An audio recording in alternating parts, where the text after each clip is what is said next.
ఓం శ్రీ గురుభ్యో నమ. ఉచ్చిష్ట మహాగణపతి దేవతాభ్యో నమ. ఆదిశంకరాచార్య దేవతాభ్యో నమ. మాతృభ్యో నమ, పితృభ్యో నమ, సర్వేభ్యో నమ. ఎన్డీఏ మీడియాకి నమస్సుమాంజలు తెలుపుకుంటూ వీక్షకులకి ఉగాది పర్వదిన శుభాకాంక్షలు. ఈ పర్వదినాన మన సాంప్రదాయబద్ధంగా 12 రాసులకి శుభాశుభ ఫలితాలు చెప్పుకోవడం అనేటువంటిది పరిపాటి. తదుపరి కుంభరాశి. ఈ కుంభరాశి వాళ్ళకి ఏలినాడు శని జరుగుతూ ఉంది. ఇది ఒక ఇంపార్టెంట్. అంటే ఏలినాడు శని అంటే 12 చివరి ఘట్టం. అంటే కుంభరాశికి ద్వితీయ రాశి మీనం, అందులో శని ఉన్నాడు. సో వీళ్ళకి ఆదాయం 2, వ్యయం 8. చూడండి, 4 రెట్లు ఖర్చు ఉంటుంది. అనవసరంగా దూకుడు మీద ఖర్చు పెట్టేటువంటి అవకాశం ఉంటుంది. అలాగే ఆదాయం 2, వ్యయం 8 అన్నాం. అలాగే రాజపూజ్యం 4, అవమానం 2. సో అంటే నలుగురు మిమ్మల్ని ఇష్టపడితే ఇద్దరు కొంచెం మీరంటే విముఖత చూపిస్తారు. ఇందులో ధనిష్ట 3-4 పాదాలు, శతభిషం 1 నుంచి 1, 2, 3, 4 పాదాలు, పూర్వాభాద్ర 1, 2, 3 పాదాలు ఉంటాయి. అయితే రవి వచ్చి 15/5/26 నుంచి 15/6/26 వరకు అష్టమం, అర్ధాష్టమంలో సంచారం. తర్వాత 18/9 నుంచి 17/10 వరకు అష్టమం. తర్వాత 15/1 నుంచి 14/3/27 వరకు వ్యయము, జన్మంలో సంచారం. కుజుడు సంవత్సరాది నుంచి 1 ఏప్రిల్ వరకు జన్మంలో, 26/26 నుంచి 1 మార్చి వరకు అర్ధాష్టమంలో సంచారం. గురువు ఈ సంవత్సరం అంతా కూడా ఈ రాశి వాళ్ళకి శుభుడు. అంటే ద్వితీయాధిపతి కాబట్టి డెఫినెట్గా డబ్బులు వస్తాయి. అలాగే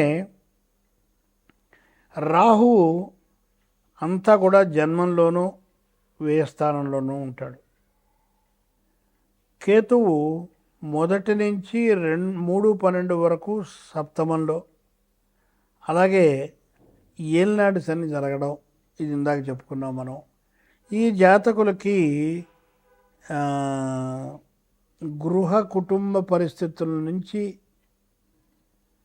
సాంఘికంగా, గృహ సంబంధంగా కొంత సౌఖ్యం కలుగుతుంది. ఈ సంవత్సరం 6 నెలలు ఏ పని మొదలుపెట్టినా కలిసి వచ్చి పూర్తిగా చేసుకుంటారు. 6 మంత్స్. అంటే ఈ తర్వాత మళ్ళీ రాశి మార్పు వచ్చేస్తుంది. రాహువు 12 ఇంట ఉండడం, అగ్ని భయం, దొంగల భయం, వృధాశ్రమ, ప్రయాణాలు, కష్టాలు, తర్వాత నష్టాలు, ఆర్థిక ఇబ్బందులు, ఇవన్నీ కూడా తప్పు. దైవధ్యానం చాలా చాలా అవసరం. ఆరోగ్యం మాత్రం జాగ్రత్తగా ఉండాలి. ఏమి మాట్లాడుతున్నా మీరు జాగ్రత్తగా ఆచితూచి జాగ్రత్తగా మాట్లాడాలి. మీరు లేనిచో ఇతరులతోటి కొన్ని ఇబ్బందులు ఏర్పడేటువంటి అవకాశాలు ఉంటాయి. బంధువర్గాల్లో పేరు ప్రఖ్యాతులు, మీ ఆశయాలు, మీ నుంచి మీ యొక్క ఆశయాలు ఏవైతే ఉంటాయో, పేరు ప్రఖ్యాతులు, ఇవన్నీ కూడా పెరిగేటువంటి కాలం కూడా వస్తుంది మీకు త్వరలోనే. భర్తతో భార్య, భార్యతో భర్త కొంచెం కలహం ఏర్పడేటువంటి అవకాశం ఉంటుంది. కాబట్టి సామరస్యంగా మెలిగేటువంటి ప్రయత్నం చేయాలి. ఎవరికి కోపం వచ్చినా సరే ఒక 5 నిమిషాలు తలుపు తీసుకుని బయటికి అలా వెళ్ళి ఒకసారి వచ్చేస్తే మనసు కుదుట పడుతుంది. మళ్ళీ మన సంసారం కంటిన్యూ అవుతుంది, గొడవలు ఉండవు. తర్వాత ఉద్యోగులకి మంచి అనుకూలమైనటువంటి కాలం. ప్రమోషన్లతో బదిలీలు ఉంటాయి. అధికారుల యొక్క అనుగ్రహం కూడా మీకు కలుగుతుంది. దూర ప్రాంతాలకి ట్రాన్స్ఫర్లు అవుతాయి. నిరుద్యోగులకి ఉద్యోగాలు వస్తాయి, ముఖ్యంగా ఆగస్టులో. సరే, రాజకీయ నాయకులకు గడ్డు కాలం అని చెప్పాలి. ఆరోపణలకు ఎదుర్కోవాల్సి ఉంటుంది రాజకీయ నాయకులు ఈ సంవత్సరం. సో ఆగస్టు వరకు కళాకారులకు పర్వాలేదు. రియల్ ఎస్టేటు వారికి మాత్రం కూడా బాగుంటుంది. ఇక పరిహారాలకు వస్తే మంగళ శనివార నియమాలు పాటించడం, అలాగే అంటే ఆంజనేయ స్వామికి మనం వాల పూజని, లేకపోతే అభిషేకం అని, లేకపోతే వడమాలని ఇలాంటివి మనం చేసుకోవడం, శని రాహుల యొక్క జప దాన హోమాలు చేయడం, అలాగే శివాభిషేకాలు చేయించుకోవడం ఈ రాశికి మనం చెప్పేటువంటి పరిహారాలు. ఓం శ్రీ గురుభ్యో నమః. ఇప్పుడు ఈ పంచాంగ శ్రవణంలో అతి ముఖ్యమైనటువంటి ఘట్టం ఏమిటంటే అంటే నవనాయకుల నిర్ణయం.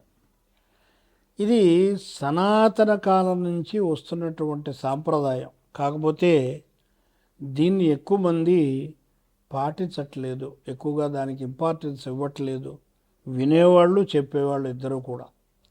ఈ నవనాయకులు అంటే రాజు, మంత్రి, సైన్యాధిపతి, సస్యాధిపతి, ధాన్యాధిపతి, తర్వాత మేఘాధిపతి, అర్ఘాధిపతి, మేఘాధిపతి, రసాధిపతి, నీరసాధిపతి. ఈ 9 ఈ 9 పోర్ట్ఫోలియోస్ అంటాం. మనకు రాజుగారు ఏదైతే మంత్రివర్గం ఉంటుందో అదేవిధంగా గ్రహరాజు అయినటువంటి రవికి వీళ్ళ యొక్క ఈ యొక్క ఏర్పాటు మన వాళ్ళు ఋషులు ఏర్పాటు చేశారు. అంటే దీన్ని బట్టి ప్రపంచం, దేశం ఒకటే కాదు, ప్రపంచంలో జరిగేటువంటి విషయాలన్నీ కూడా మనం చక్కగా పంటలతో సహా, వ్యవసాయంతో సహా అన్నీ కూడా మనం కూలంకషంగా మనం చెప్పుకునేటువంటి విధానం ఇది. ఇది మనం తెలుసుకోవాల్సినటువంటి బాధ్యత మన అందరి మీద కూడా ఉంది. ఎందుకనంటే ఒక దేశం యొక్క ప్రణాళిక ఏర్పడాలంటే ముందస్తుగా మనకి విపత్తులు ఏం జరుగుతున్నాయి, ఇవన్నీ కూడా కొన్ని మనకి అంచనా వేసుకున్నట్టయితే వాటి గురించి మనకి తెలుస్తుంది. దాన్ని బట్టి గవర్నమెంట్, ప్రభుత్వం వాళ్ళు ఏ విధమైనటువంటి జాగరూకతలు తీసుకోవాలో తీసుకుంటారు. మొట్టమొదటిగా రాజు. ఈ సంవత్సరం గురువు రాజు అయ్యాడు. అంటే మన ప్రధానమంత్రి గారు అనుకుందాం. ఈ ఎప్పుడైతే గురువు అయ్యాడు అంటారో రాజుగారు తలుసుకున్నటువంటి ప్రతి కార్యాన్ని నిర్విఘ్నంగా దాన్ని చేసి తీరుతాడు. ఇది దైవబలం ఫుల్గా ఉంటుంది. అంటే ప్రజలందరూ చాలా సంతోషంగా ఉంటారు. దేవాలయాలు అభివృద్ధి చెందుతాయి, అందులో పురోహితులు ఇంప్రూవ్ అవుతారు. జనాలందరూ దాని మీద ఆధారపడినటువంటి ప్రతి వ్యక్తికి ఉపాధి దొరుకుతుంది. అలాగే మంచి వర్షాలు కురుస్తాయి. తర్వాత దేవాలయాలే కాకుండా గురువులకు సంబంధించినటువంటి మఠాలు కూడా ఎక్కువ పెరుగుతాయి. మతం పెరుగుతుంది, అంటే హిందూ మతం యొక్క ప్రచారం పెరుగుతుంది. సనాతన ధర్మము ఒక తారాస్థాయిలోకి వస్తుంది. ఇది తథ్యం.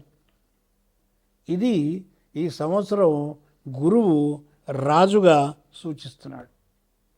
దాని తర్వాత మంత్రి కుజుడు. దండం దశగుణం భవేత్, అది లేకనే మనందరం పేటరేగిపోతున్నాం. బెత్తం పట్టుకుని చిన్నప్పుడు మా మేస్టారు కొట్టేవాడు. ఇప్పుడు అది బెత్తం అనే మాట దూరం, ఏమన్నా అన్నా కూడా వాడి మీద కేసు పెడుతున్నారు. అలాంటి దుస్థితి అయిపోయింది. ఇక్కడ ఎప్పుడైతే మంత్రి కుజుడవుతాడో కరెక్ట్ పోర్ట్ఫోలియో. సార్ గురువుగారు రాజుగారికి సలహా ఇస్తాడు, అయ్యా వీళ్ళు పేటరేగిపోతున్నాను, మనకు సరిహద్దుల్లో చాలా ఇబ్బంది చేకూరుస్తున్నారు, వీళ్ళని మనం ఏదో విధంగా అని వాడు ఒక ప్లాన్ చెప్తాడు. ఆ ప్లాన్ ఓకే అని చెప్పేస్తాడు రాజుగారు. అప్పుడు ఆటోమేటిక్గా శత్రువులు తోక ముడుస్తారు. అయితే ఇక్కడ మనకి అంతర్లీనంగా ఆలోచించే వీడికి యుద్ధం అంటే మహా ఇష్టం కుజుడికి. కాబట్టి యుద్ధ వాతావరణం ఏర్పడుతుంది, కానీ దానివల్ల భయం లేదు. ఇప్పుడు వచ్చినటువంటి భూగడతాలు సిలిండర్ దొరకదంట, అది దొరకదంట, ఇవన్నీ ఉట్టి కట్టు కథలు, ఫాల్స్ మీడియా చెప్పేది. తర్వాత సైన్యాధిపతి చంద్రుడు. సైన్యాధిపతి చంద్రుడు అవ్వడం మూలంగా కొంత చంద్రుడి యొక్క ప్రభావం సైన్యం మీద, అంటే సైన్యాధ్యక్షుడి మీద, సైన్యాధిపతి మీద ఉంటుంది. కాబట్టి మంచి మేధస్సుతోటి పనిచేస్తాడు. అంటే దేశాన్ని ఎలా రక్షించాలి అనేటువంటి ఆ దృక్కోణం వాళ్ళకి తోస్తుంది. అలాగే ఇక్కడ ఈ సంవత్సరం వానలు బ్రహ్మాండంగా కురుస్తాయి, విస్తారంగా కురుస్తాయి. తెలుగు రాష్ట్రాల్లో, దేశం మొత్తం మీద కూడా నార్మల్ టు అబౌవ్ నార్మల్. ఇక్కడ అబౌవ్ నార్మల్ అన్నప్పుడు కొన్ని తీర ప్రాంతాల్లో వరదలు వచ్చి పంట దెబ్బ కొట్టేటువంటి అవకాశం కూడా కనబడుతోంది. తదు జాగ్రత్త ముందరగానే అందరూ తీసుకోవాలి. తర్వాత ధాన్యాధిపతి. ధాన్యాధిపతి బుధుడు. వరి, గోధుమలు, తృణాలు ఇవన్నీ కూడా మంచి అభివృద్ధిలోకి చెందుతాయి. ఎందుకంటే బుధుడు అవ్వడం మూలంగా మంచి విస్తారమైనటు వానలు కురుస్తాయి. కానీ ఇంటర్మిటెంట్ అంటాం దాన్ని. అంటే మనకు కావలసిన మటుకు కంపల్సరీ కురుస్తాయి, అది చాలు మనకి వ్యవసాయానికి.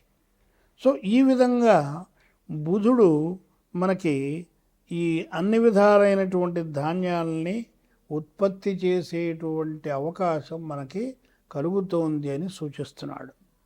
అలాగే అర్ఘాధిపతి చంద్రుడు.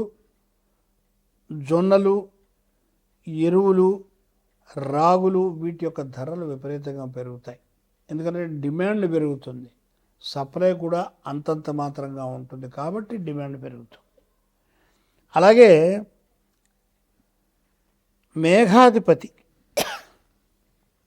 మేఘాధిపతి చంద్రుడు అంటే బ్రహ్మాండమైనటువంటి మేఘాలు ఏర్పడి పర్జన్యాత్ అన్న సంభవం అన్నాడు శ్రీకృష్ణుడు. అంటే ఎక్కడో పరా ప్లస్ జన్య, ఎక్కడో ఏర్పడినటువంటి మేఘం మన దగ్గరకు వచ్చి వర్షం కురుస్తుంది. ఆ కురవడం మూలంగా పంటలు పండుతాయి బ్రహ్మాండంగా. చంద్రుడు అవడం మూలంగా బ్రహ్మాండమైనటువంటి వర్షాలు ఉంటాయి, అందులో సందేహం లేదు. పంటలు పుష్కలంగా పడుతాయి. వరిధాన్యం, తర్వాత గోధుమలు ఇవన్నీ కూడా బ్రహ్మాండంగా పడుతాయి. తర్వాత మీకు రసాధిపతి అంటే మనం రసం అంటే ఈ రసం కాదు, పళ్ళ రసాలు ముఖ్యంగా. ఇవన్నీ కూడా మంచి ఉత్పత్తి, అంటే వాటి యొక్క డిమాండ్ కూడా పెరుగుతుంది. ఎందుకంటే ప్రతివాడు ఇవాళ రేపు మీడియా పుణ్యం అని ఏది మంచి ఏది చెడు అనేటువంటి జ్ఞానాన్ని పల్లెటూళ్ళల్లో కూడా వెళ్ళి వాళ్ళు జ్ఞానవంతులయ్యి, అరే మనం పళ్ళు తింటే చాలరా, ఈ చెత్త అంతా మనం బయటపోయి తింటున్నాం, దీనివల్ల మనకి డేంజరు అనేటువంటి జ్ఞానం ఈ మీడియా కలగజేస్తుంది. వాళ్ళకి నమస్సులు. తర్వాత చివరిగా నీరసాధిపతి. నీరసం అంటే మనం తిరగపోతే నీరసం కాదు, అంటే మెటల్స్. ముఖ్యంగా ఈ సంవత్సరం బంగారం, వెండి ధరలు విపరీతంగా పెరుగుతాయి. తర్వాత ధాన్యం, పత్తి ఇవన్నీ కూడా బాగా ఉత్పత్తి వచ్చి ఆర్థికంగా మంచి రైతులకి డబ్బు వచ్చేటువంటి అవకాశం మనకి కనబడుతుంది. ఈ నీరసాధిపతి కూడా గురువు అయ్యాడు. గురువు అవడం మూలంగా విస్తృతం, ఏ ప్లానెట్ ఆఫ్ ఎక్స్పాన్షన్. ఈ యొక్క వ్యాపారం ఎవడైతే చేస్తాడో పత్తి వ్యాపారం, అది అభివృద్ధి చెందుతుంది. సో కాబట్టి ఈ విధంగా నవనాయకులు మీకు ఈ సంవత్సరం అంతా కూడా మంచి జరుగుతుంది అని చెబుతూనే యుద్ధ వాతావరణాన్ని కూడా అంతర్లీనంగా చెప్పడం జరిగింది. ఇది ఈ భగవంతుడి యొక్క సృష్టిలో మర్మం. సర్వే జనా సుఖినో భవంతు.